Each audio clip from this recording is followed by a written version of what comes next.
നമസ്കാരം. ബംഗളൂരുവിൽ മലയാളി യുവതി ക്രൂരമായ മർദ്ദനത്തിനും ലൈംഗിക അതിക്രമത്തിനും ഇരയായി കൊല്ലപ്പെട്ട സംഭവത്തിൽ ദുരൂഹത എന്ന് ആക്ഷേപം. നിലവിൽ ഒളിവിലുള്ള പ്രതി ദീപക് കൃഷ്ണനായി കർണാടക പോലീസും കേരള പോലീസും അന്വേഷണം ഊർജിതമാക്കിയിട്ടുണ്ട്. കർണാടക പോലീസ് തൃശൂരിലെ ആശുപത്രിയിൽ എത്തിയിട്ടുണ്ട്. തൃശൂർ ഈസ്റ്റ് പോലീസാണ് നിലവിൽ കേസ് അന്വേഷിക്കുന്നത്. മുൻപ് ഏറെ വിവാദമായ കാരണവർ വധക്കേസിലെ പ്രതി ഷെറിന്റെ സഹതടവുകാരിയായിരുന്നു മരിച്ച യുവതി. ജയിലിൽ ഷെറിന് ലഭിച്ചിരുന്ന VIP പരിഗണനകളെക്കുറിച്ച് ഇവർ വെളിപ്പെടുത്തിയത് വലിയ വാർത്തയുമായിരുന്നു. ഈ പശ്ചാത്തലത്തിൽ യുവതിയുടെ കൊലപാതകത്തിൽ ദുരൂഹത ആരോപിച്ച മാധ്യമപ്രവർത്തകൻ അനിൽ നമ്പ്യാർ ഫേസ്ബുക്കിലിട്ട പോസ്റ്റാണ് ചർച്ചയാകുന്നത്. കാരണവർ കൊലക്കേസ് പ്രതിക്ക് ജയിലിൽ ലഭിച്ചിരുന്ന VIP പരിഗണനകളെക്കുറിച്ച് വെളിപ്പെടുത്തലുകൾ നടത്തിയ യുവതിയാണ് കൊല്ലപ്പെട്ടതെന്ന വസ്തുത സംഭവത്തിന്റെ ഗൗരവവും വർദ്ധിപ്പിക്കുന്നുണ്ട്. അനിൽ നമ്പ്യാരുടെ പോസ്റ്റ് ഇങ്ങനെയാണ്: കോളിളക്കം സൃഷ്ടിച്ച ഭാസ്കര കാരണവർ വധക്കേസിൽ കോടതി ജീവപര്യന്തം തടവിന് ശിക്ഷിച്ച ഷെറിന് തിരുവനന്തപുരം അട്ടക്കുളങ്ങര വനിതാ ജയിലിൽ പ്രത്യേക ആനുകൂല്യങ്ങളും പരിഗണനയും ലഭിച്ചിരുന്നുവെന്ന് 1 വർഷം മുൻപ് എന്നോട് തുറന്നു പറഞ്ഞ, എനിക്ക് എക്സ്ക്ലൂസീവ് അഭിമുഖം തന്ന യുവതി ബംഗളൂരുവിൽ കൊല്ലപ്പെട്ടു. ഷെറിന്റെ സഹതടവുകാരിയായിരുന്നു മറ്റൊരു കേസിൽ ശിക്ഷിക്കപ്പെട്ട യുവതി. ഷെറിന് നല്ല നടപ്പിനെ തുടർന്ന് സർക്കാർ ശിക്ഷാ ഇളവ് നൽകുന്നുവെന്ന വാർത്ത പുറത്തു വന്നപ്പോഴാണ് തൃശൂരിൽ നിന്ന് യുവതി എന്റെ മൊബൈൽ ഫോൺ നമ്പർ തപ്പിയെടുത്ത് വിളിച്ചത്. ഷെറിനെ അന്നത്തെ ജയിൽ DIG ആയിരുന്ന പ്രദീപ് ലൈംഗികമായി ഉപയോഗിച്ചിരുന്നു.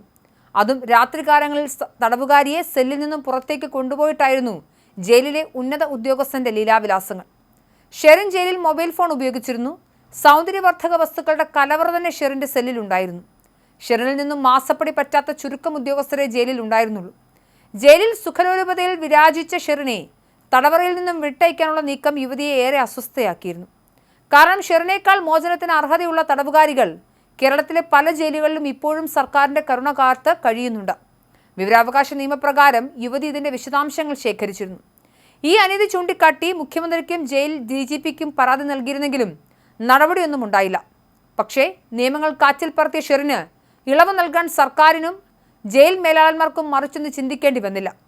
പരോളിലിറങ്ങുമ്പോൾ ഷെറിനെ കൊണ്ടുപോയിരുന്ന മുൻ മന്ത്രിയാണ് മന്ത്രിസഭയിൽ ഷെറിന്റെ മോചനത്തിനായി വീറോടെ വാദിച്ചത്. എന്നോടുള്ള തുറന്നു പറച്ചിൽ സംരക്ഷണം ചെയ്തതിനെ തുടർന്ന് യുവതിയെ പിണറായിയുടെ പോലീസ് വേട്ടയാടി. അവരുടെ വീട്ടിൽ ലഹരി വിൽക്കുന്നുവെന്ന കള്ളക്കേസിൽ കുടുക്കി ഗുണ്ടകളുമായി ബന്ധമുണ്ടെന്ന മറ്റൊരു കേസിലും പെടുത്തി. പോലീസ് സ്റ്റേഷനിൽ ഹാജരാകണമെന്ന് ആജ്ഞാപിച്ച് സദാ വിളിച്ച് ശല്യപ്പെടുത്തുമായിരുന്നു. സ്പെഷ്യൽ ബ്രാഞ്ച് പോലീസ് ഇടയ്ക്കിടയ്ക്ക് യുവതിയുടെ വീട്ടിൽ ചെല്ലുമായിരുന്നു. എല്ലാ തരത്തിലും അവരുടെ ജീവിതം ദുസ്സഹമാക്കി. ഈ ഉപദ്രവങ്ങളെയും ഭീഷണിയും പറ്റി യുവതി എന്നോട് വിശദമായി ഫോണിൽ സംസാരിക്കുമായിരുന്നു. തെരുവ് നായകളുടെ കൂട്ടുകാരിയും സംരക്ഷകയുമായിരുന്നു യുവതി. അവർ താമസിച്ചിരുന്ന വാടക വീട്ടിൽ തെരുവ് നായ്ക്കളുടെ ഒരു പട തന്നെ ഉണ്ടായിരുന്നു. മനുഷ്യനെ മാത്രമല്ല മൃഗങ്ങളെയും സ്നേഹിച്ചിരുന്ന യുവതി ഒരു ആക്ടിവിസ്റ്റ് കൂടിയായിരുന്നു. മുഖം നോക്കാതെ പ്രതികരിക്കാനുള്ള തൻ്റെ ഇടത്തിനുടമയായിരുന്നു. ബംഗളൂരിൽ കഴിഞ്ഞ ദിവസം ഒരു മലയാളിയുടെ ലൈംഗിക അതിക്രമത്തെ ചെറുക്കുന്നതിനിടയിൽ ക്രൂരമായ മർദ്ദനത്തിനിരയായിട്ടാണ് യുവതി കൊല്ലപ്പെട്ടത്. യുവതിയുടെ കൊലപാതകത്തിൽ ദുരൂഹതയുണ്ട്. പ്രതിയെ കർണാടക പോലീസ് വേണ്ട രീതിയിൽ ചോദ്യം ചെയ്യണം. ഒരു അഭിമുഖത്തിന്റെ പേരിൽ വേട്ടയാടപ്പെട്ട യുവതിയോട് പകയും വൈരാഗ്യവും പലർക്കുമുണ്ട്. അതിൽ ഷെറിനുണ്ട്, രാഷ്ട്രീയ നേതാവുണ്ട്, ജയിൽ മുൻ DIG ഉണ്ട്. സത്യം പുറത്തു വരണം. കേരളത്തിലെ പുതിയ സർക്കാർ ഇക്കാര്യത്തിൽ പ്രത്യേക താല്പര്യമെടുക്കണമെന്ന് അപേക്ഷിക്കുന്നു എന്ന് പറഞ്ഞുകൊണ്ടാണ് അനിൽ നമ്പ്യാർ അദ്ദേഹത്തിന്റെ പോസ്റ്റ് അവസാനിപ്പിക്കുന്നത്.